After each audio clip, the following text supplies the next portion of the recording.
Por isso, o Espírito Santo de Deus assuma o controle de cada palavra que vai ser liberada. Eu ordeno agora em nome de Jesus que todo plano do inferno para que você não receba, não compreenda, não viva essa palavra, não tenha condições de colocá-la em prática, que todo esse plano do inferno caia por terra agora em nome de Jesus. Que toda mente, que todo coração que está aqui dentro e que nos acompanha pelas nossas redes sociais, sejam tragas cativas agora em nome de Jesus.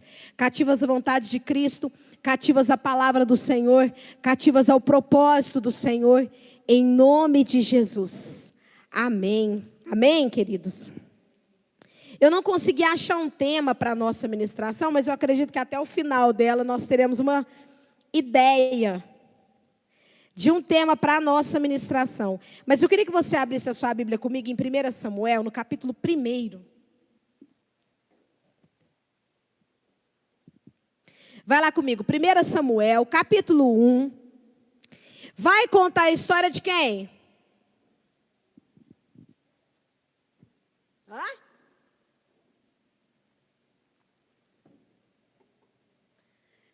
Vai contar a história de quem? Samuel era um menininho que ouvia a voz de Deus, não é? Quando ele era bem pequenininho. O livro de Samuel vai contar a história de Samuel.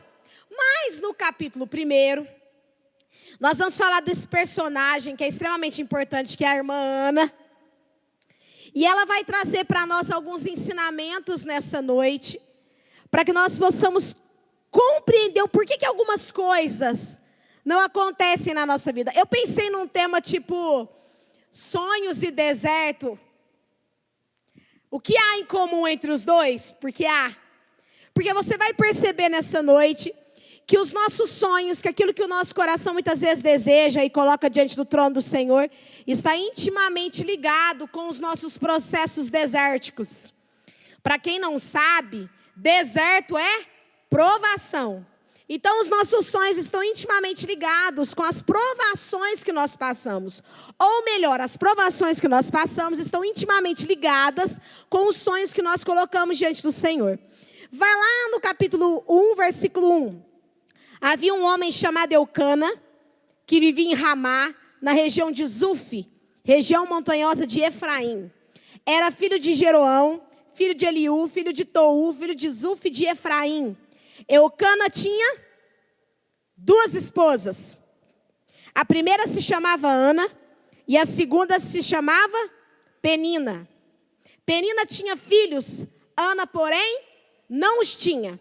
Eu quero só te explicar uma questão aqui.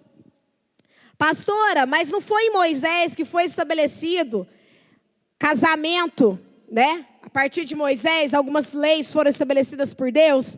Por que Eucana tinha 2 mulheres, sendo ele judeu? Simples.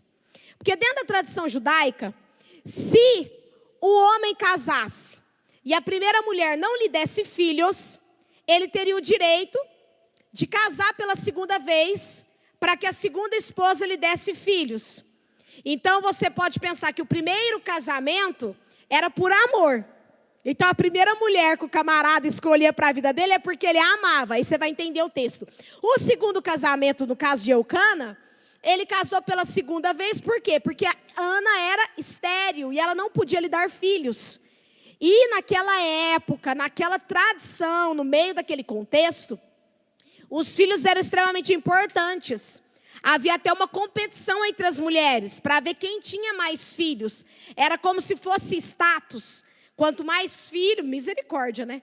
Quanto mais filho, mais bem-aventurada era considerada a mulher. Louvado seja o Senhor, que nós estamos em 2021, né? Misericórdia. E isso não existe mais.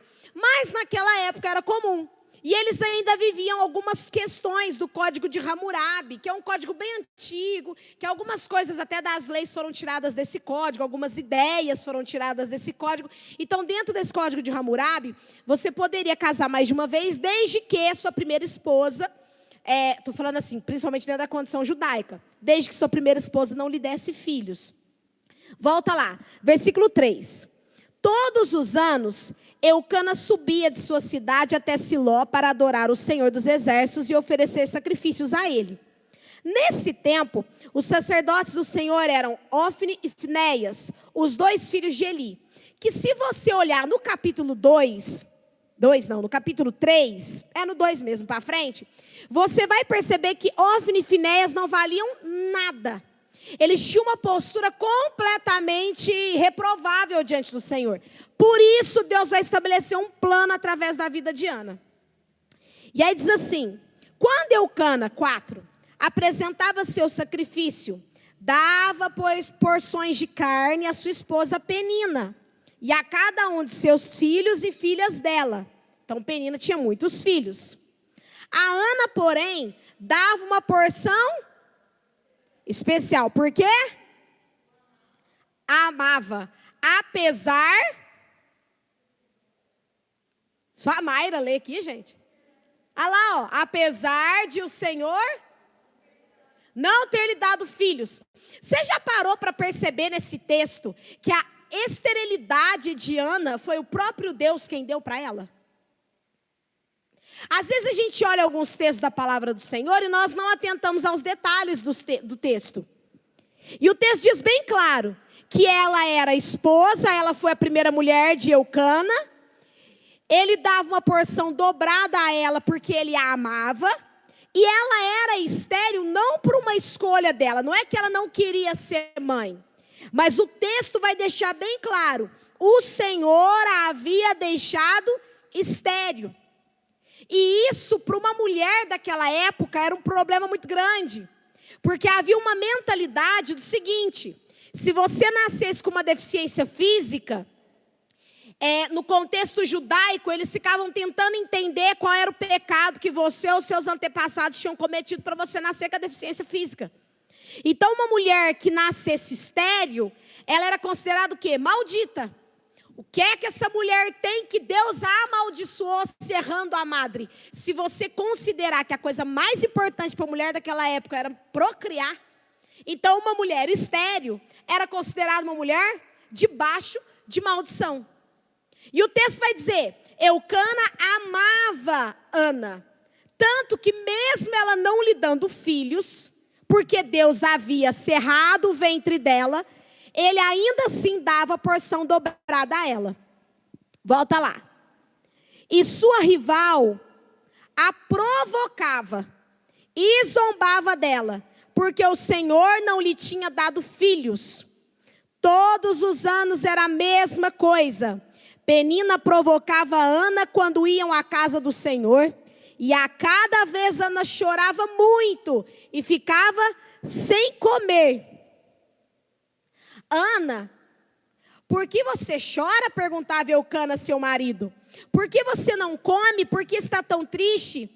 Por que não sou melhor para você do que 10 filhos? Posso perguntar? O que você prefere? 10 filhos ou um marido? Se você tivesse que escolher, ter 10 filhos ou um marido. Ué. O que você prefere? Aguentar 10 filhos ou aguentar um marido?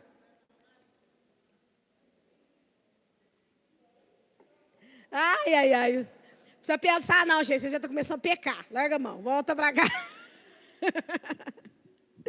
É que eu fiquei pensando no texto na hora que eu estava lendo. Olha a comparação. Mas vamos lá. Qual é o primeiro ensinamento que esse texto traz? Eu vou parar aqui e eu vou por partes com você. Além de Ana ser estéril e não poder gerar filhos, ela tinha um problema. Porque uma coisa, querido, é você ter uma dificuldade. Você ter um problema, uma limitação. Outra muito diferente é você ter esse problema e você ter uma pessoa 24 horas te lembrando daquilo. Gente, se você parar para analisar a Ana, ela era uma mulher de Deus. Porque você aguentar uma segunda esposa já não devia ser uma coisa muito agradável. E além de você aturar a segunda esposa, que era, no caso, Penina, ela tinha uma renca de filho. E ela desfilava esses filhos na cara de Ana o tempo todo. E o texto que a gente acabou de ler diz o seguinte, que Penina zombava de Ana. ela esfregava na cara dela. Talvez pelo fato de Penina não ser a mais amada.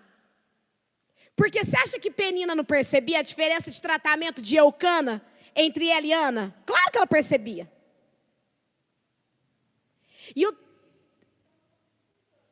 Oi?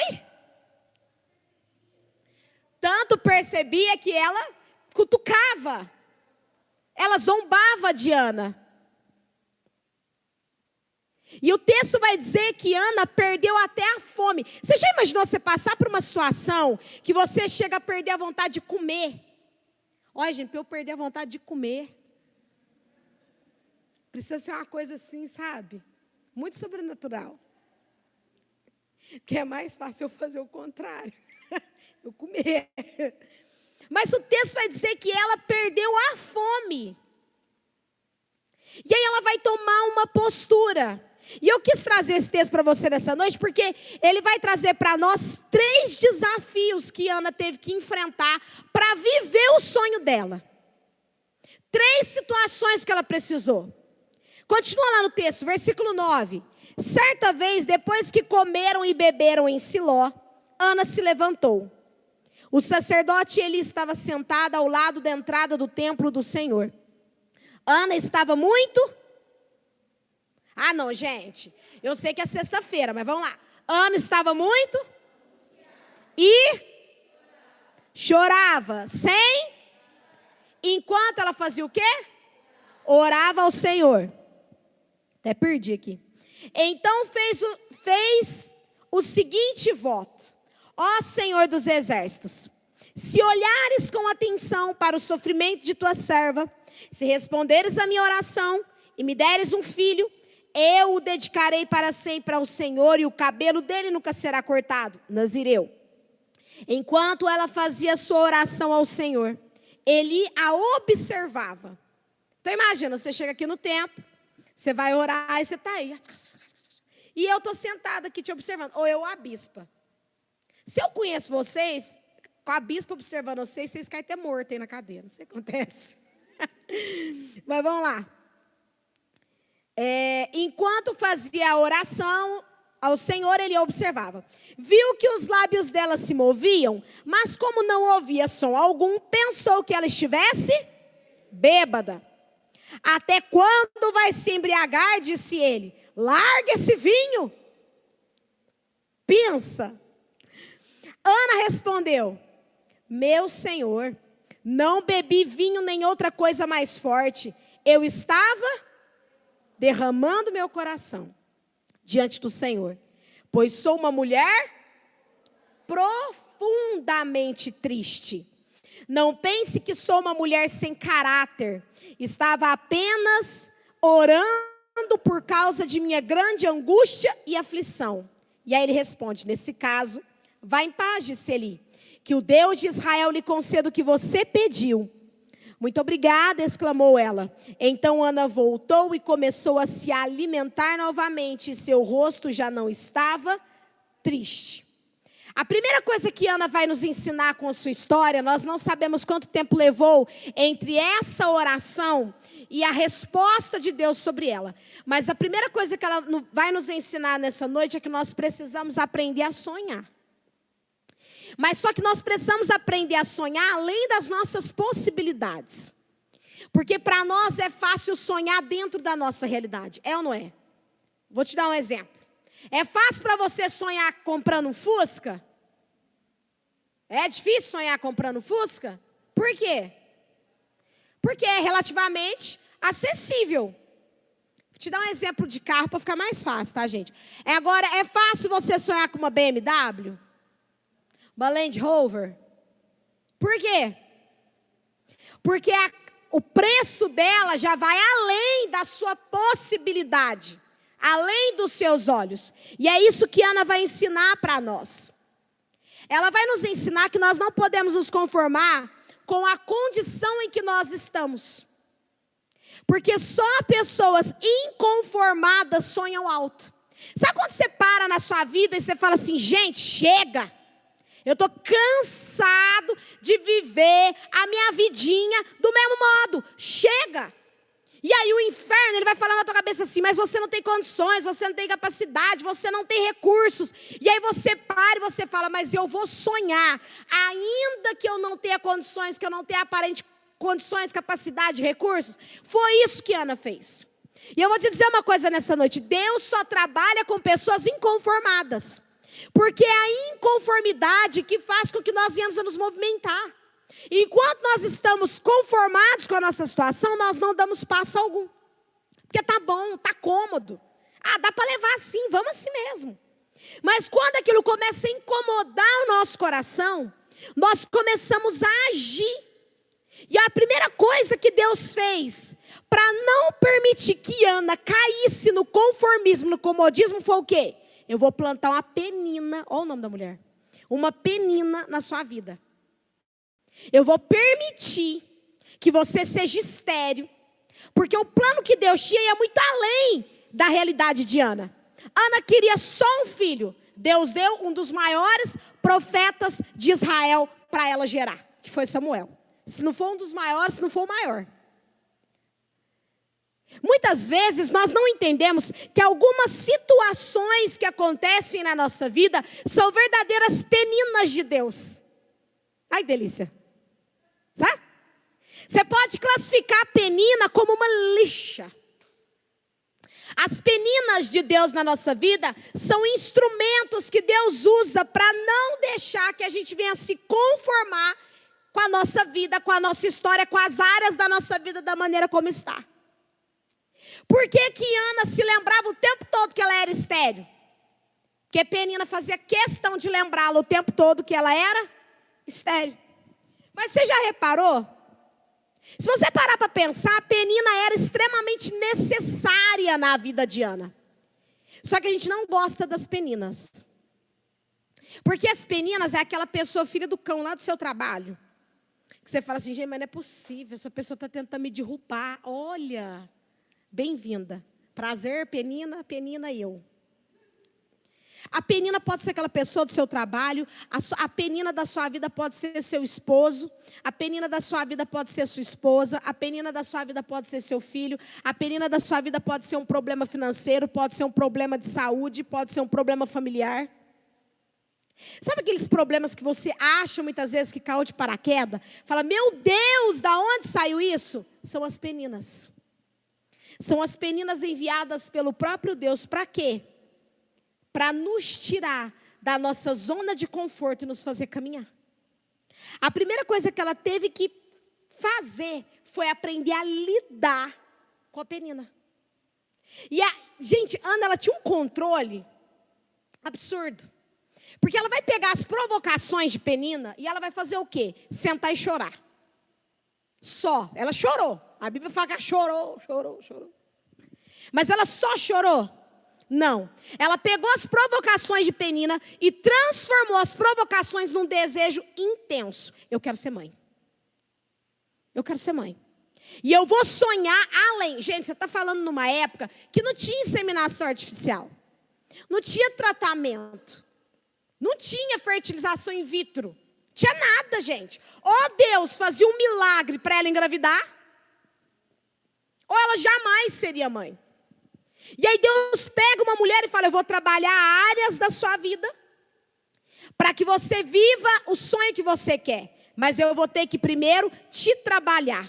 E eu quero falar com você sobre 3 testes que Ana teve que passar até ela estar pronta para o milagre. Entenda uma coisa. Entre o seu pedido, o meu sonho, o seu sonho, até a realização dele, a gente sempre fala isso, existe um processo. Entre o meu pedido e a realização do milagre que eu quero, que é o meu pedido, existem alguns testes que Deus vai estabelecer. Por que você acha, eu vou falar isso mais para o final, por que você acha que Deus não responde aquilo que pedimos de imediato? Se Ele tem poder para isso. Qual a dificuldade Deus teria de responder de cara a oração dela? Na primeira vez que ela pediu. Deus, nenhuma. Mas você vai entender nessa noite que de repente algumas coisas ainda não se cumpriram na minha e na sua vida, porque nós ainda não passamos nos testes. Para provar para Deus? Não. Os testes de Deus, as provações de Deus, nunca é para provar nada para Ele. Os testes e as provações de Deus são para provar para nós as áreas em que nós precisamos ser aperfeiçoados por Ele. E Ele vai usar o que for necessário para moldar e aperfeiçoar a nossa vida. O primeiro teste que eu falei para você é o teste da penina. Porque guarda uma coisa no seu coração.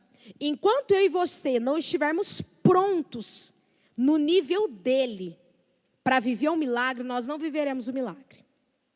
Então, às vezes Deus libera uma palavra e a gente fica assim, Deus, mas eu estou pronto. Quem aqui? Não precisa levantar a mão. Mas quem aqui nunca parou e falou assim, meu Deus, mas eu estou pronto. Por que esse milagre não cumpre? A gente acha que a gente está pronto, né?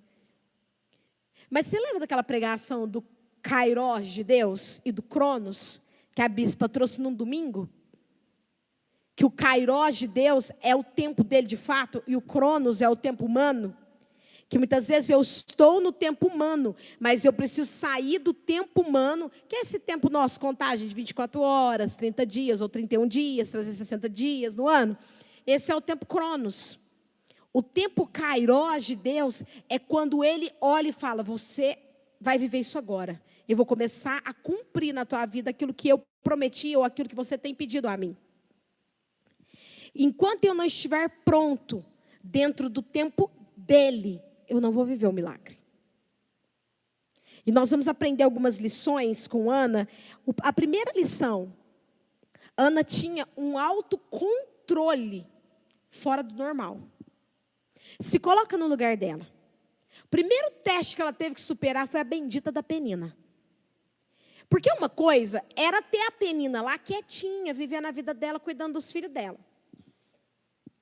Poderia incomodar o coração de Ana? Até poderia. Nossa, queria ter filho, a mulher tem 20 filhos, eu não tenho nenhum. Só que o que incomodava a Ana é que Penina não se contentava apenas em ter os filhos. A Bíblia diz que ela a provocava e a perturbava o tempo todo. Penina irritava a Ana. Eu quero te fazer uma pergunta.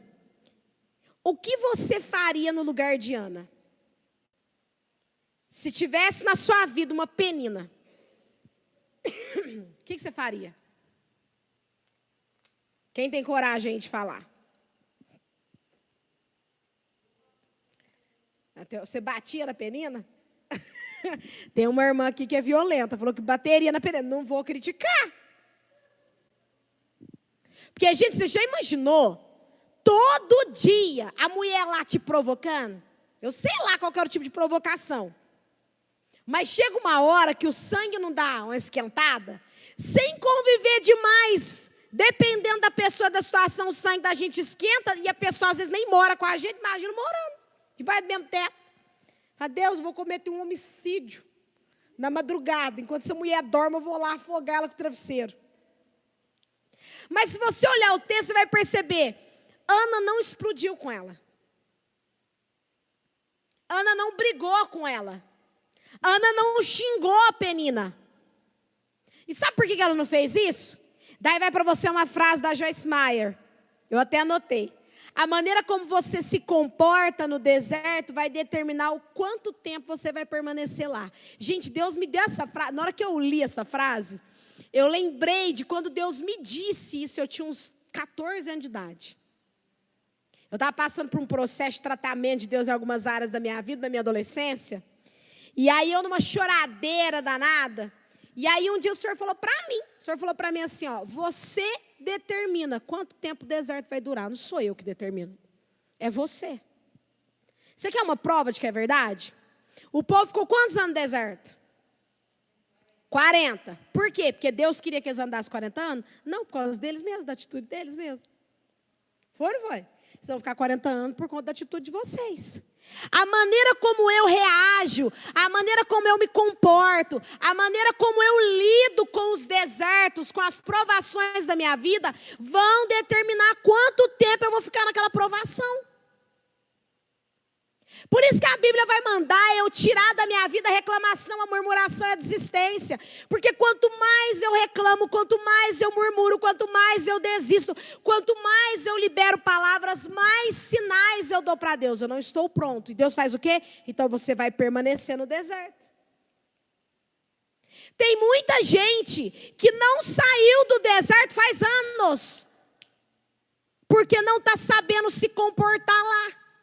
Quando você vai parar lá no deserto, você tem o hábito de parar de orar? Não precisa me responder, não. Ai, pastora, quando eu estou passando uma situação desértica, nossa, mas me bate uma tristeza, uma angústia. Eu tenho vontade de orar, eu não tenho vontade de ler a Bíblia. Pois bem, você só está aumentando o teu tempo no deserto. Porque a maneira como você se comporta determina tudo isso. Mas pastora, parece que desde que eu cheguei na igreja, eu entrei nesse deserto, sai mais, parece que esse deserto é um labirinto. Eu não saio mais de dentro desse deserto. Como você lida com ele? Como você administra os seus problemas? Isso vai determinar. Gente, isso é preponderante. Preponderante. Ana, sem o Espírito Santo de forma atuante como é hoje, ela entendeu isso, sei lá quantos mil anos atrás. Eu não posso reagir a Penina. Ela é um instrumento de Deus para me lapidar. Eu vou focar em Deus. Você vê que ela vai chorar, que ela vai derramar o coração dela na presença de Deus. Nem para Eucana ela foi reclamar. Porque ela poderia ter feito como Sara, poderia ou não? Chegado em Eucana e falado assim, ó, o seguinte, essa mulher me atormenta. Essa mulher tira minha paz. Então eu queria que você expulsasse ela de casa. Como Eucana amava mais Ana do que Penina, você acha que Eucana teria dificuldade? Não. Só que Ana entendeu uma coisa, o meu problema não é a Penina. A minha questão é entre eu e Deus. Então, ao invés de eu focar na Penina, eu vou focar em quem? Eu vou focar em Deus. E aí ela vai tomar uma decisão, ela vai orar e ela vai fazer um voto. Ela é um personagem interessante porque ela é bem característico feminino, né? É aquela que chora, chora, chora. Mas ela é interessante porque ela vai chorar no lugar certo.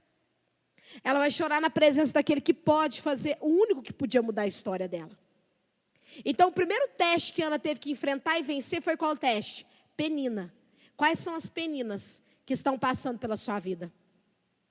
Quais são as lixas? Quais são as pessoas difíceis, as situações difíceis que Deus tem permitido passar pela sua vida?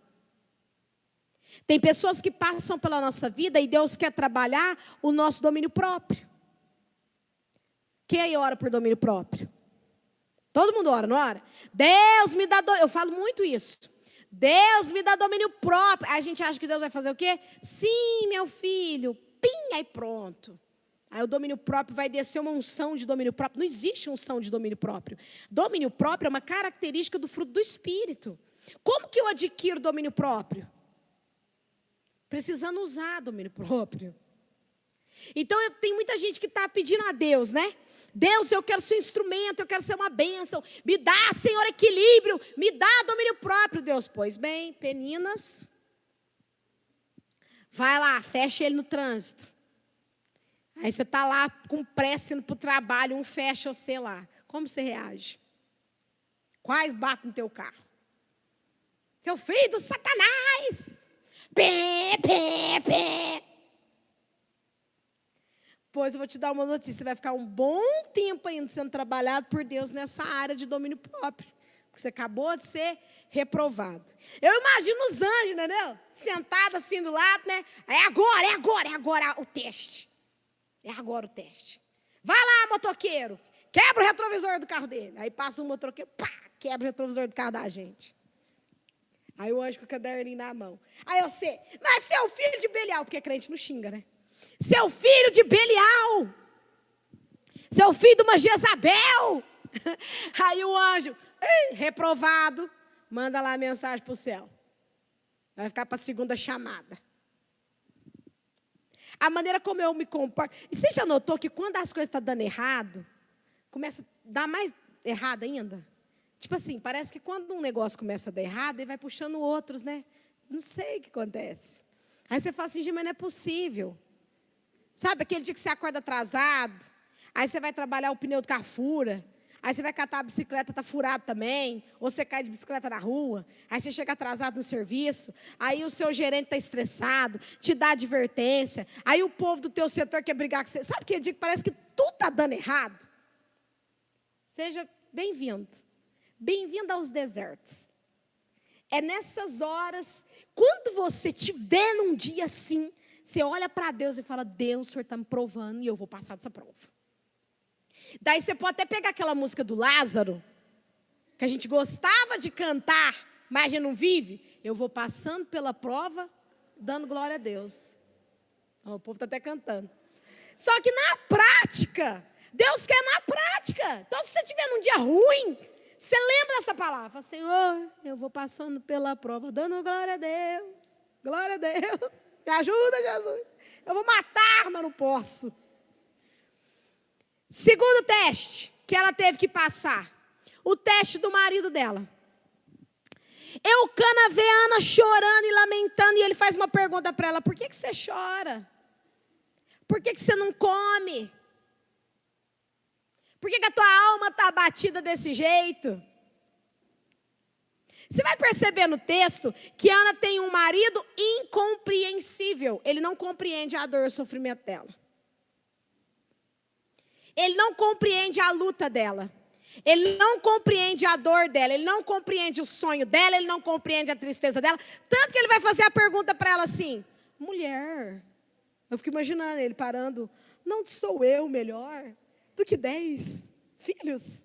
Ela olhou. Eu acho que ela pensou, não. Porque ela ainda continuou sonhando com o filho. Por educação, ela ficou quieta, né? A Bíblia não diz se ela respondeu. Mas você percebe no texto que ela também não explodiu com Eucana. Porque ela poderia ter falado para ele assim: que é isso, você não está vendo que é meu sonho, meu desejo? Quantas pessoas vão passar pela nossa vida, na nossa casa, na nossa vida, como amigo, como pessoa, que não vão te compreender? Tem maridos que não sonham sonhos de suas esposas. Tem esposas que não sonham sonhos de seus maridos. Tem lares que cada um sonha para um lado. Não existe uma conexão. Ana passou por isso. Mas o que me espanta na atitude de Ana é a inteligência emocional que ela tem para viver pressões. E isso é algo que eu e você precisamos buscar em Deus. Eu tenho uma pessoa na minha família, pastora, que não me compreende. Como você lida com isso? Sabe que na maioria das vezes o melhor é o silêncio e fazer como Ana fez? Se calar e ir para a presença de Deus? Eu imagino, tenta se colocar no lugar de Ana. Eu imagino que deva ser difícil você ter um sonho, compartilhar com seu esposo e ele não compartilhar do mesmo sonho. Daí vai um conselho, gente, filho, esposo, esposa. Se eles têm sonho, gente, para você pode ser o sonho mais absurdo do mundo. Se você não tem condições de apoiar, não joga água. Não, é tão ruim. Você não pode falar, não, vai dar certo, vamos lá, eu vou te ajudar. Então fica quieto. Até os nossos pais mais antigos ficavam quietos. Eles não acreditavam, mas eles ficavam quietos. Não é? Quem tem pai, teve pais mais velhos, você falava uma coisa para eles, a mãe da gente falava que, tá bom. Você sentia no tá bom, que ela não estava acreditando muito não. Mas pelo menos não falava assim, que bobeira, isso não vai dar certo, você está novo, você está velho, nós é pobre, nós é isso, nós é aquilo. Não tinha isso.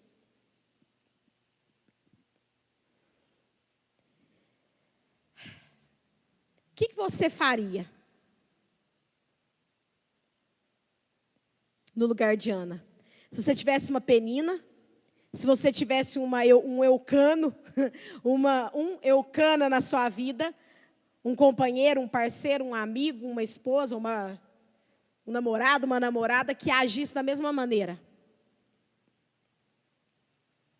Terceiro teste e último. Ela teve que passar pelo teste de Eli. Você já imaginou, gente? Ela vai subir para oferecer o sacrifício. Daí ela está vendo todo mundo com a filharada e ela sem filho nenhum. Aí ela tem todo o ritual, né? De oferecer sacrifício, teve o culto e tal. Acaba tudo, ela vai sentar na cadeira. Então pensa você, eu até falei no começo, vamos voltar lá. Aí você chega na igreja, você senta, aí você começa a orar. De repente a bispa chega em você e fala para você assim: ô Mayra, cria vergonha, Mayra. Você vem na igreja bêbada? O que você faria? Baixava a cabeça? Por quê? A Ângela disse que pulava debaixo da cadeira. Eu acho que, posso falar? A maioria fica numa revolta. Que é isso? Que é isso? Ela está falando que eu estou bêbada. Eu não piso aqui mais. Não é não? Nunca mais eu venho nessa igreja. Porque eu estou sofrendo. Eu estou aqui orando. Deus, ai, até a mesma, pai. Até ela está falando, Deus, contra mim. Eu não vou pisar nessa igreja mais. Que mulher é essa? Que ela não é mulher de Deus. Não, se ela fosse uma mulher de Deus, ela saberia a minha dor, o meu sofrimento. Gente, 99%, se não falasse alguma coisa, ia pensar. E nunca mais ia pisar aqui. E ainda ia sair falando, mas naquela igreja lá não, porque eu estava lá sofrendo, namorando, a pastora chegou em mim, falou que eu estava bêbado. Que igreja é lugar de bêbado, não. Mas qual foi a resposta dela para ele? Não, eu não estou bêbada, não. Só que ela não fala brava. Ela se coloca como serva até. Ela falou assim, a sua serva, não tem a sua serva como uma pessoa sem caráter. Eu estou aqui abrindo meu coração na presença de Deus. Eu estou aqui rasgando. Gente, o líder espiritual dela era Eli. Ela estava diante do líder espiritual dela. Tem gente que numa dessa fala assim, tá vendo? É a resposta de Deus, vou parar de orar. Deus não quer me dar um filho, eu não vou clamar mais não. Aí, ó, ela até vai achar que eu estou tonta. É uma prova de Deus. Gente, tem gente que quer pensar isso. Até que nível você sonha? Qual é o nível dos seus sonhos? Porque Deus vai permitir dificuldades extremas para ver até onde você vai ousar continuar acreditando que Ele pode te dar aquilo. Ela vai responder para ele que não, que ela estava derramando o coração dela na presença de Deus. E nesse teste dela com Eli, ela traz um ensinamento para nós. Quando nós derramamos a nossa alma perante o Senhor, nós não perdemos o controle das nossas emoções. Você sabe por que muitas vezes nós somos emocionalmente descontrolados? Agimos sem pensar, falamos sem pensar. Sabe por quê? Porque nós não fazemos como Ana. Nós não derramamos na presença do Senhor as nossas dores. Nós não derramamos na presença do Senhor as nossas emoções. Toda pessoa que conta para Deus, que entrega, que derrama o coração na presença de Deus, tem as suas emoções restauradas. Ela não agiu em nenhum momento baseado no sentimento dela, gente. Concorda comigo que ela tinha todos os motivos do mundo para brigar com Eli? Ela tinha todos os motivos do mundo para brigar com Penina, para brigar com Eucana, para meter o pé. Mas ela vai ter uma postura que falta muito em nós, que é a postura de rasgar a vida na presença de Deus. Onde é que Ana conseguiu esse autocontrole todo? Na oração. Querido, não tem outro lugar para sermos transformados senão na oração. Você quer mudar de vida? Oração. Você quer mudar a sua maneira de pensar? Oração. Você quer mudar o sentimento do seu coração? Oração. Não tem outro caminho. É orar em português, falando para Deus a realidade, rasgando como Ana fez. E nós que temos o Espírito Santo, orar em línguas. Porque enquanto nós oramos em línguas, Judas fala que aquele que ora em línguas ora de fato. Perdão, Paulo fala que aquele que ora em línguas ora de fato. E Judas vai dizer que a oração em línguas, ela nos edifica. Ela edifica a nossa fé. Quem transforma o nosso caráter, quem transforma o nosso temperamento, quem transforma as nossas emoções é o Espírito. Pastora, eu tenho sonhos, mas quando acontecem situações eu perco as estribeiras. Está faltando oração. E eu não estou falando de oração para pedir para Deus realizar o sonho. Porque muitas vezes a gente só pede em relação ao sonho. Ana não pediu só um filho. Ela derramava tudo que ela sentia na presença de Deus. Ela pedia um filho para Deus. Mas ela contava para Deus as dores dela. Deus, isso daqui dói. Isso aqui me entristece. Isso aqui me angustia. Por isso que ela vai falar, eu estava derramando o meu coração. Nós focamos muito tempo da nossa vida pedindo, Deus, eu quero. E quanto tempo nós focamos em, Senhor, me prepara, me torna a pessoa apta para viver esse milagre. O que é que precisa ser mudado em mim? O que é que precisa ser mudado na minha personalidade, no meu temperamento? Depois que ela vai passar por esses 3 testes, é que Deus olhou para ela e falou: você está pronta. Porque no final da oração, você vê que o último teste foi Eli. No final da oração dela, ele vai falar para ela: vai em paz. E o semblante dela já não era mais o mesmo. Vai em paz e que seja concedido a você o que você pediu. E a Bíblia diz: e o seu semblante já não era mais o mesmo. Por que que o semblante dela já não era mais o mesmo? Porque no último teste dela, diante de Eli, é que Deus responde à oração dela. E ela vai sair de dentro do templo com a consciência: eu vou ser mãe. Eu vou sair desse templo com a certeza de que eu serei mãe. A gente precisa entender uma coisa. Sempre, querido, sempre vai valer a pena ter calma, ter paciência. Sempre vai valer a pena aceitar o trabalhar de Deus na nossa vida. Eu falei no começo da nossa ministração, a gente não tem ideia de quanto tempo demorou. Porque quando você continua lendo o texto, eu não vou ter tempo, porque já está acabando o culto. Se você continuar o texto, você vai perceber que alguns anos depois, não foi na hora, mas a persistência dela, a permissão dela em deixar Deus tratar com ela. Por que que Deus não respondeu tão rápido a oração dela? Porque Deus queria usar Penina, Deus queria usar Eucana, Deus queria usar Eli para trabalhar áreas da vida de Ana que precisavam ser trabalhadas. Porque eu vou te dizer uma coisa, nós somos tão orgulhosos, nós temos uma visão tão assim acima de nós, sabe? A gente se vê, tanto que Paulo vai falar isso. Não tem uma visão elevada sobre si mesmo. Mas a gente tem. Mas a gente se vê tão bom, tão pronto, que muitas vezes nós estamos no meio dos processos dos desertos e a gente não consegue, não. O que é isso? Mas por que Deus ainda não fez? Que a gente não consegue perceber as áreas que ainda precisam ser trabalhadas. Ao invés de parar e falar assim: Deus, o que é que o Senhor está tratando na minha vida durante esse tempo da espera que eu não estou conseguindo entender? Me mostra que eu não estou conseguindo ver. Esses dias atrás aconteceu uma situação comigo, que eu olhei para Deus e eu falei assim: Deus do céu, até comentei com o Mael. Sabe quando você está certo, convicto de que você tem razão sobre uma situação? Você tem toda a certeza do mundo? Absoluta. E aí Deus vai no limite com você e te mostra: você não está certa. E aí Deus me permitiu passar por uma situação assim. Sabe qual foi a conclusão que eu cheguei na situação, no final da situação? Eu olhei para Deus e eu falei assim: Deus, como o meu coração é endurecido. A conclusão que eu cheguei foi como o nosso coração é tendencioso a se endurecer para aquilo que nós achamos, para aquilo que nós queremos, para a mentalidade que nós temos. Porque para mim eu estava certa. E Deus precisou ir lá espremer para falar: não está. Você está sendo orgulhosa e o seu coração está endurecido. E Deus ficou martelando isso comigo: o seu coração endureceu, o seu coração endureceu. Você precisa quebrantar o seu coração. Sabe, queridos, nós só vamos viver aquilo que Deus estabeleceu para nós quando nós estivermos prontos na perspectiva dEle. Por que Ele está demorando? Porque ainda existem áreas na nossa vida que precisam ser tratadas.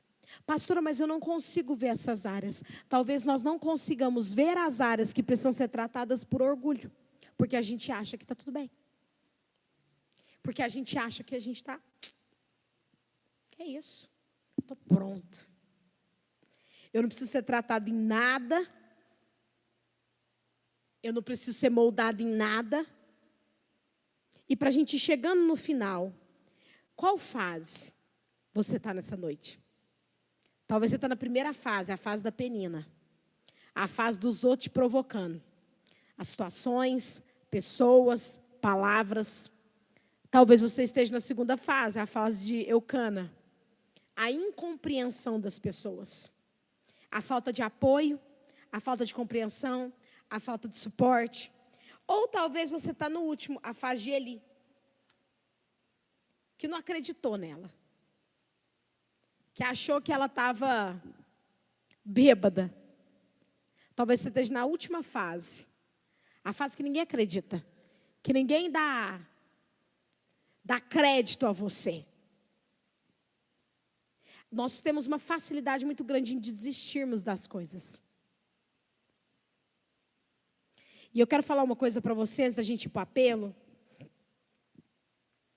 para que isso não aconteça conosco. Muitas vezes nós nos acomodamos durante esse processo de trabalhar de Deus. E a gente se acomoda como? Ai, não, Deus está trabalhando, por isso que não cumpriu. Tá. Deus está trabalhando o quê?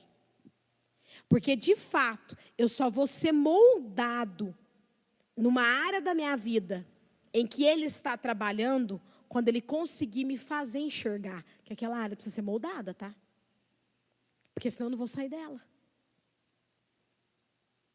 Vocês entenderam o que eu quero dizer? Porque tem gente que fala assim, não, é porque tudo é no tempo de Deus. Gente, tem crente que se esconde atrás dessa história. Eu concordo que tudo é no tempo de Deus. É tudo no tempo de Deus. Ok, é no tempo de Deus. Mas por que eu ainda não estou no tempo de Deus? Não cumpriu por quê? O que precisa ser moldado em mim? O que precisa ser tratado? O que precisa ser trabalhado? A gente sabe que existe um processo longo. Vamos lá? Desde você pegar o texto de Jeremias, desde o barro até o vaso, tem um longo processo de trabalhar. Tem ou não tem? Mas quanto eu estou disposto e atento a passar por esses processos. Porque eu vou te falar uma coisa, durante o processo o Espírito Santo tem que te dar uns insights. Mas, eu tenho isso daqui. Caminha por aqui. Toma essa decisão aqui. Lê isso daqui. São sinais de que Ele está me fazendo andar dentro do deserto.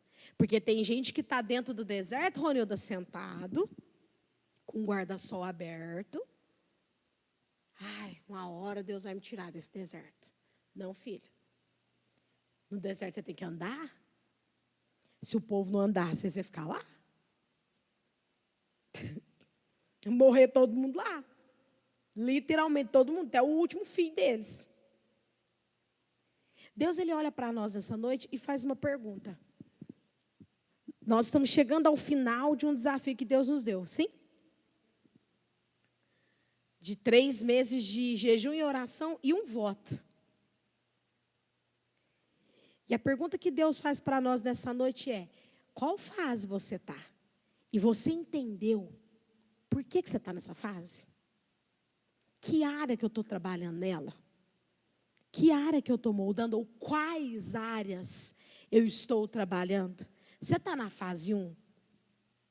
Na fase da penina? Na fase da provocação? Na fase da perturbação? Você está na fase 2? Na fase que ninguém acredita em você? Na fase que o marido, ou um problema em casa, ou um problema familiar, ou no trabalho? Você está na fase 3? Que parece que nem a liderança está vendo o teu problema, a tua dor, o teu sofrimento. Porque quantas vezes a gente, como ovelha, a gente pensa isso, né? Nossa, mas não é possível que a pastora não percebeu que eu não estou bem. Pois é. Lembra daquele texto da mulher que tem um filho? Que Eliseu ora por ela. Ora não, ele fala assim, ano que vem, por esse tempo, você terá um filho. E ela tem um filho mesmo, e passa um tempo, o menino cresce. E aí ele morre. E essa mãe vai voltar atrás do profeta para falar para o profeta, não pedi filho. Não, você falou para mim que eu ia ter um filho, agora ele está morto. Quando ela está vindo no caminho, Eliseu fala o que para Geazi? Vai lá porque o Senhor não me disse nada. Nada, nada, nada, nada. Tem hora que Deus não vai falar nada para ninguém. Porque vai ser um momento entre você e Ele. Tem hora que as pessoas não vão te compreender mesmo. Porque é uma questão entre você e Deus. É verdade, a Roseli está rindo ali no fundo. Mas é verdade, tem hora que você vai ficar... Sabe, você vai ficar invisível. Você já se sentiu invisível? Mas parece que ninguém está vendo a minha dor. Ninguém está vendo o meu sofrimento. Ninguém está... Gente, é o seu momento de deserto. responde a uma coisa aqui. Quem tem vontade de ir para o deserto aí, levanta a mão. Deserto mesmo, literal. Deserto Saara. Lá com as dunas de areia, pegando fogo. Tem só 3 ali no fundo. Jovens, não sabem o que dizem. Só os 3 ali. Aí eu estou te fazendo essa pergunta porque se você não tem vontade para ir para o deserto literal, você quer fazer parte do deserto dos outros? Não? Mas você quer que os outros venham para o teu deserto. Deserto, gente. Eu aprendi isso muito nova. Deserto é lugar solitário. Deserto é um lugar entre você e Deus. Mas você pode chamar a Cindy, quem que foi que levantou? O Jonathan, a Poliana, a Andresa e a Liliane para o deserto de vocês. Se você estiver com qualquer tribulação, eles estão dispostos, o pessoal da mídia, são muito de Deus. Eles estão dispostos a caminhar com vocês no deserto de vocês. Deixa eu falar uma coisa. Eu tenho certeza que muita gente aqui já passou por situações que parecia que você era invisível. Que ninguém percebia que você estava sofrendo. Não é que você era invisível. É Deus mesmo. É Deus tirando os apoios. É Deus tirando as amuletas. É Deus trabalhando a nossa estrutura emocional. É Deus tirando de nós a necessidade de ter alguém humano do nosso lado. Você não sonha alto? Gente, Deus trabalha no nível. O que você está me pedindo é um nível sobrenatural? Então você vai ter que aprender a andar comigo, com mais ninguém, filho. E aí você vai ter que aprender que sou eu que coloco alguém no teu caminho quando eu achar que eu tenho que colocar. Isso significa que você não pode pedir ajuda para a liderança? Pode. Ô, pastor, ora por mim. Mas você vai perceber que a gente vai orar, você vai sentir uma paz, mas vai ter coisa que vai ser só você. Tem coisa que é só você e Deus. Como diz aquela música do Leandro Borges. Somente eu e Deus e nada mais. Não é? E mais ninguém, nada mais. Quando contei meus sonhos para alguém, me disseram são grandes demais para você. Quando falei onde queria chegar, me disseram pare por aqui, não vá além. Mas com Deus foi bem diferente. Ele me disse vá em frente, filho, estou aqui. Quando eu tive medo de seguir, disse prossiga, eu te fiz para ser um vencedor. Desde então eu nunca mais me limitei. Guardei no coração as promessas de Deus. Descobri que os seus planos para mim são bem maiores que os meus. Aí ele fala uma coisa que é verdade. Eu vou contar para Deus. Eu vou chorar para Deus. Vou contar tudo para Deus. Vou fechar a porta do meu quarto e ficar a sós com Deus. Só Ele e eu. Eu vou dizer para Deus todos os sonhos meus. Tudo em teu altar eu entregarei. A partir de hoje é Deus e eu. E mais ninguém. Irmão, já vai aprendendo. Na nossa vida cristã, na maioria das vezes, é você, Deus e mais ninguém. E de vez em quando, Deus é muito bom, muito amor. Ele vai pôr pessoas no seu caminho, mas não vai ser uma constante. Então vai ter sonhos que você vai colocar para as pessoas que elas não vão acreditar mesmo. Vai ter desejos que elas vão rir. Vai ter coisas que elas vão falar, vão bater de frente, vão te menosprezar. E aí você decide. Como você vai se comportar nesse deserto? Eu convido você a fechar os seus olhos agora. E a olhar para dentro de você, a olhar para a sua vida nesse momento.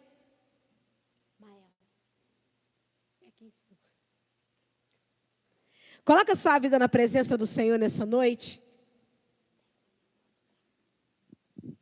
E você vai dizer para Deus, Deus, eu entendi nessa noite que eu estou passando por um processo parecido com o processo de Ana. Um processo em que o Senhor está trabalhando a minha vida, está moldando a minha vida. Um processo em que o Senhor está me preparando, porque eu tenho colocado sonhos diante do Senhor. Mas eu reconheço, se você tem encontrado dificuldade nesse processo, você vai olhar para Deus nessa noite e vai falar para Ele, Senhor, eu reconheço que eu tenho encontrado dificuldades nesse processo. Eu tenho encontrado muita dificuldade. Como você tem se comportado nos desertos da sua vida? Como você tem reagido às Peninas, como você tem reagido às Eucanas, como você tem reagido aos Elis. Poxa, mas parece que ninguém está percebendo. E quando as pessoas percebem, elas acham que eu estou fazendo drama, que eu estou querendo chamar atenção. Foi o que ele pensou. Ele olhou para a Ana e falou, mas chamando atenção bêbada dentro da igreja. Talvez você está sentado aí falando, Deus, as pessoas, elas estão achando que eu estou querendo chamar atenção. E eu não estou. Mas nessa noite o Senhor olha para você e te faz uma pergunta. Onde você quer chegar? Onde você quer chegar? O que você deseja conquistar? E o que você deseja conquistar, o Senhor é poderoso para te dar. Mas quanto você está disposto e disposta a enfrentar desertos, a enfrentar tribulações, a enfrentar situações difíceis com o coração correto? Porque não é só uma questão de enfrentar, é como se enfrenta. Pastora, mas eu passo por provações. A questão não é passar pelas provações, é como você passa por elas. Ah, pastora, eu passo murmurando, eu passo reclamando. Ah, pastora, eu já até desisti. Ah, pastora, eu passo, sabe, mas eu estou com dificuldade de acreditar, porque são tantas situações difíceis. Você vai tomar uma decisão nessa noite de entregar ao Senhor as inquietações do seu coração. Qual foi o trunfo de Ana?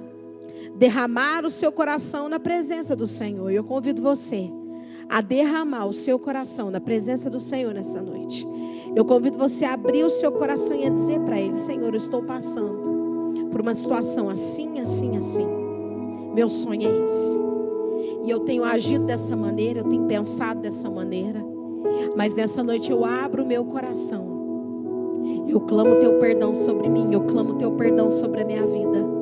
Eu abro o meu coração e eu te peço que todas as palavras que eu liberei, palavras contrárias à tua presença, palavras contrárias à tua palavra, contrárias àquilo que o Senhor tem para mim, eu oro nessa noite em nome de Jesus que todas essas palavras sejam anuladas. Que todo o efeito dessas palavras seja anulado, seja quebrado em nome de Jesus. Eu oro que todo o direito que eu dei para o inferno, nessas áreas da minha vida, seja revogado agora em nome de Jesus. Eu te peço perdão por cada palavra de desistência, por cada palavra de reclamação, de murmuração. E eu tomo uma decisão nessa noite, Espírito Santo de Deus. Eu quero sair desse deserto. E só o Senhor pode me tirar desse deserto. Por isso, Espírito Santo trabalha nas nossas vidas. Trabalha no nosso emocional, trabalha no nosso espiritual, trabalha no nosso físico, trabalha no nosso mental, Espírito Santo. Vai tirando tudo aquilo que não é teu, vai removendo tudo aquilo que não te agrada, vai removendo tudo aquilo que não vem do Senhor e vai estabelecendo mesmo, ó Pai, todo o plano, todo o propósito, toda a vontade do Senhor nas nossas vidas. Vai quebrando, ó Pai, toda a amarra, vai quebrando todo o grilhão do inferno. Em nome de Jesus, toda estrutura do inferno na sua vida vai sendo quebrada agora em nome de Jesus Cristo. Todo medo que o inferno implantou no teu coração, toda insegurança, toda incerteza, todo temor, toda tristeza, vai caindo por terra agora em nome de Jesus. Satanás vai soltando as nossas mentes agora, vai soltando os nossos corações agora, vai soltando os nossos sonhos agora em nome de Jesus. Nessa noite nós olhamos para o Senhor dos Exércitos e nós tomamos a decisão de sonhar na medida que o Senhor é capaz de realizar. E a tua palavra diz que o Senhor vai muito além, porque Ana desejou um filho e teve 6 filhos, e um dos filhos foi um dos maiores profetas de Israel. E nessa noite nós olhamos para o Senhor e sabemos que o Senhor é poderoso para realizar os nossos sonhos numa medida muito maior. E nós queremos, ó Pai, nós temos sonhos para a glória do Teu nome. Quando os nossos sonhos se realizarem, nós olharemos para Ele, nós olharemos para as pessoas e diremos: isso aqui só foi possível por causa do Senhor. No final dessa passagem de Ana, ela vai levantar um cântico ao Senhor. Assim que ela consagra Samuel no templo, ela vai levantar um cântico cântico de louvor e adoração a Deus, reconhecendo que Ele é poderoso, reconhecendo que Ele pode. E você vai olhar para o Senhor nessa noite e vai dizer: Senhor, eu levanto na tua presença esse sonho. Quem sabe são sonhos que você tinha até deixado de lado. E o Senhor está dizendo para você nessa noite: resgata esse sonho. A questão dele não ter se cumprido ainda não é porque eu não quero, é porque você ainda não se abriu para estar pronto para viver esse sonho. É o orgulho, é a soberba, é a falta de humildade que te impede de enxergar quais áreas você ainda precisa ser trabalhado e trabalhada, áreas que você ainda precisa ser quebrantado. Então rasgue o seu coração. Querido, nós subimos na presença de Deus quando os nossos joelhos começam a descer em humildade na presença dEle. Quando nós começamos a descer as escadas mesmo do quebrantamento espiritual, o Senhor começa a nos reerguer. Então desça na presença do Senhor nessa noite. Desça o teu coração. Desça, se despir. A gente começou a semana ministrando sobre Naamã. Naamã foi um homem que precisou se expor para Deus, expor as suas vergonhas, expor a sua dor, expor as suas feridas. E nós terminamos a semana falando o quê? No meio da semana falamos sobre resiliência. Aprenda a se reerguer. E Deus está fechando essa semana dizendo o quê? Sonhe. E para você sonhar, você precisa se despir. E para você sonhar, você precisa aprender a ser resiliente. Para de ser medroso, para de ser medrosa, para de ser covarde, para de se achar um nada, para de se achar um coitado, e começa a olhar para o alto. Peça para o Espírito Santo nessa noite: Deus, todo sentimento que está no meu coração, que vem do inferno, que me paralisa, que me bloqueia, toda mentalidade, Pai, que vem das trevas, mentalidade de derrota, mentalidade de tristeza, de destruição, eu rejeito isso da minha vida agora, em nome de Jesus. Em nome de Jesus. Que nós possamos, ó Pai, que nós venhamos a viver exatamente o que Ana viveu na sua vida. Um milagre do Senhor. E ela pôde cantar, e ela pôde se alegrar, e ela pôde te adorar, e ela pôde te exaltar. Quando esse sonho se tornar realidade, quando esses sonhos se tornarem realidade, nós o levantaremos diante de todos e declararemos: é por causa do Senhor. Isso aqui foi possível por causa do Senhor. Isso aqui só está aqui porque o Senhor levantou o seu braço forte sobre mim. Planta, Pai, essa verdade dentro de cada coração nessa noite. E enquanto nós estivermos no meio dos desertos da nossa vida, nos traz à memória essa palavra, a essência dessa palavra. Nós te pedimos isso agora, em nome de Jesus. Amém? Queria que vocês colocassem de pé nessa noite. A palavra do Senhor diz em 2 Coríntios capítulo 9. Aquele que semeia muito, colhe muito. Aquele que semeia pouco, colhe pouco. Essa é a proporção de Deus para nós. Essa é a medida de Deus para nós. Quanto mais tempo nós plantamos na presença dEle, mais colhemos da presença dEle.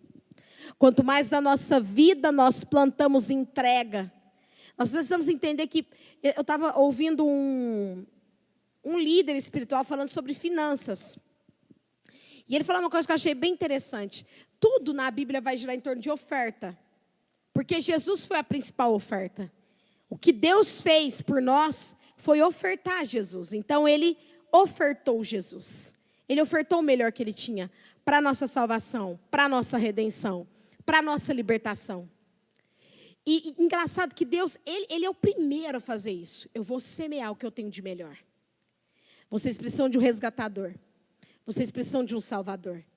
E eu vou dar o que eu tenho de melhor. E a palavra de Deus, ela vai falar, então, em 2 Coríntios capítulo 9. Ela vai falar sobre isso. Quanto mais eu planto, quanto mais eu semeio, quanto mais eu me dou a Deus, mais de Deus eu tenho. Deus não está falando necessariamente de quantidade, mas Ele está falando de qualidade, de constância. Entende a diferença? Para Deus a questão não é quanto, porque Deus sempre vai avaliar o melhor. Ele vai avaliar se aquilo é o melhor que eu estou dando. O que Deus avalia é como eu faço, a frequência que eu faço. É uma conta simples. Qualquer pessoa que trabalha, que vive do agronegócio, planta com frequência, sim? Sim ou não? Sim, porque se você não plantar com frequência, você vai colhendo, chega uma hora, Acabou.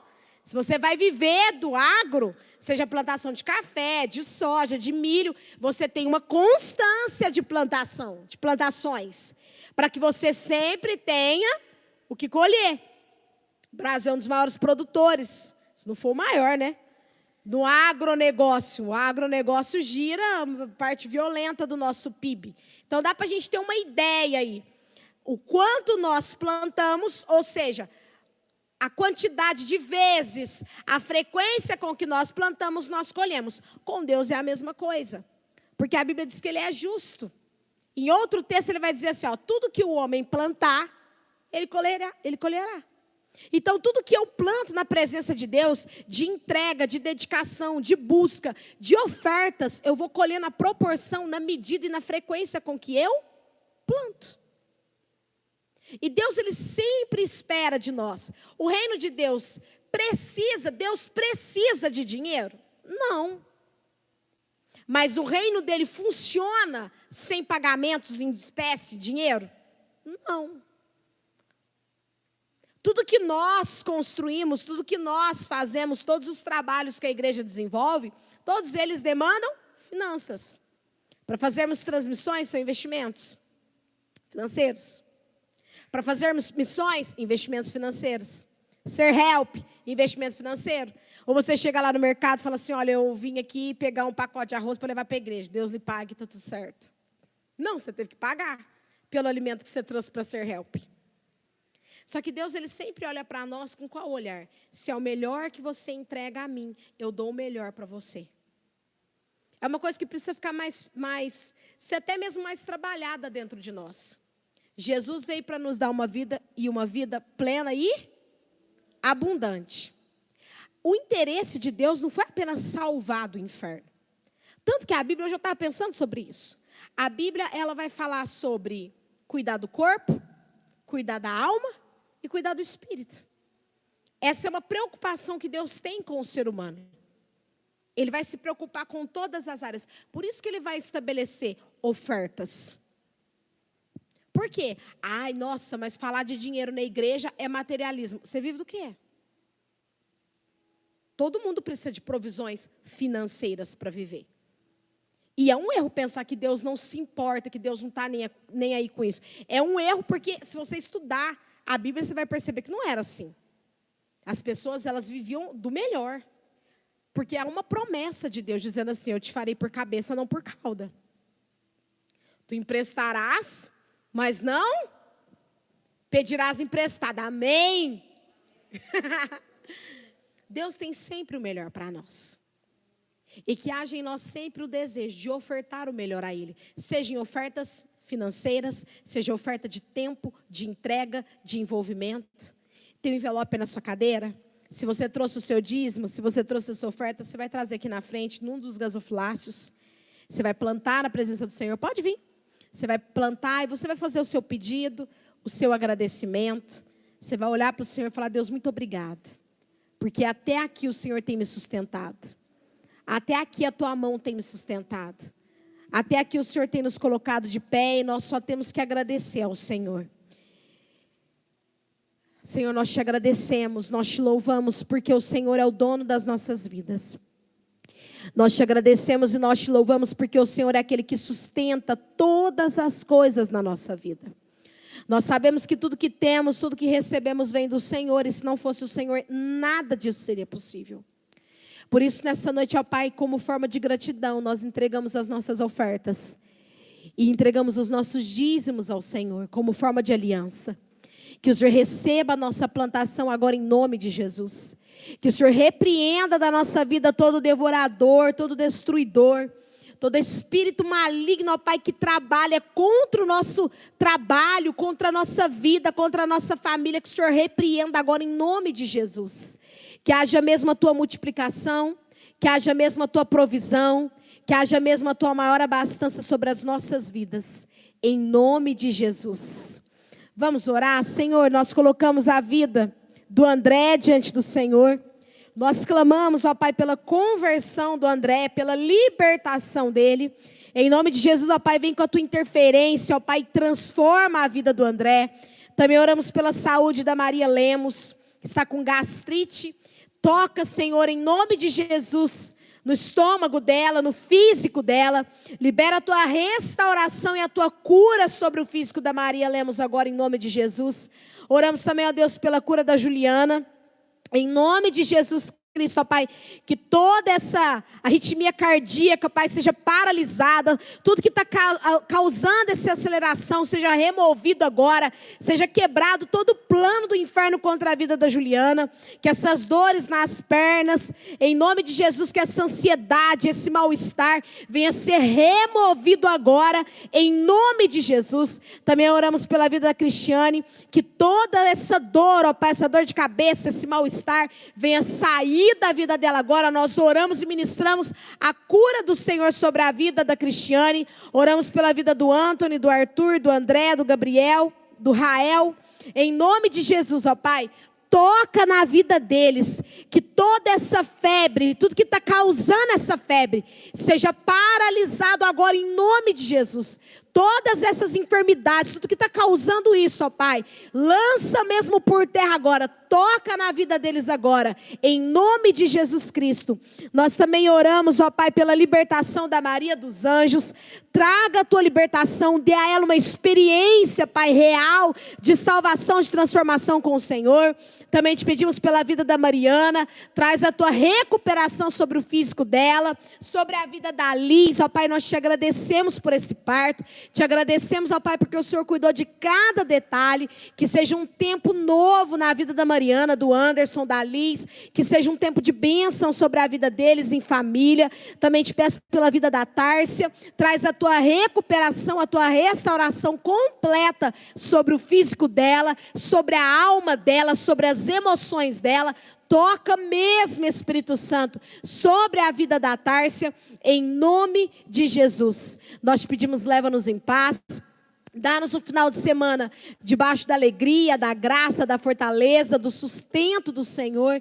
Nós te pedimos em nome de Jesus Cristo, ó Pai, que o Senhor nos dê um final de semana debaixo da mão poderosa do Senhor, da alegria, do sustento, da fortaleza do Senhor, ó Pai, em nome de Jesus. Que a tua mão esteja sobre nós, a tua graça esteja sobre nós, a tua presença esteja sobre nós, todos os dias até a sua vinda, em nome de Jesus, amém, amém. Amanhã tem Ser Kids? Ser Kids não, Certinhos. Amanhã tem Certinhos? 9 horas, amanhã 9 horas da manhã, Certinhos. Eu não vou fazer o encontro, culto dos jovens amanhã, porque eu esqueci de olhar na agenda da igreja. Amanhã tem ensaio geral do louvor, para o culto de passagem de ano. Então amanhã eu vou ter o ensaio do culto de passagem de ano. Domingo de manhã, escola bíblica dominical. Estejam na escola bíblica dominical, principalmente quem é realizador. Todo mundo tem que estar, você sempre aprende, mas se você é um realizador, irmão, EBD é de lei. Domingo, 9 horas da manhã, escola bíblica dominical. À noite, 7h30 da noite, pastor Eduardo e a bispa Thalita já estarão aqui conosco. Eles vão fazer, a bispa vai fazer o culto da noite. Se você ainda não se inscreveu, sábado que vem, dia 25, à noite, encontro de homens e mulheres. Ah, pastora, mas eu não sou casado. Vai ser um encontro para falar sobre famílias. Então, mesmo que você não seja casado, se é família, você tem família, venha participar, porque vai falar sobre família, sobre filhos, sobre criação de filhos.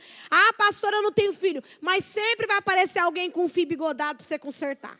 Então venha, você vai aprender, você vai ser ministrado. Então dia 25, encontro de homens e mulheres, está aberto, faça a sua inscrição. E vai ser para a família. A gente ainda está com as inscrições abertas para o culto de passagem de ano nos seniors, ok? Então que Deus te abençoe em nome de Jesus. Vá na paz do Senhor até domingo.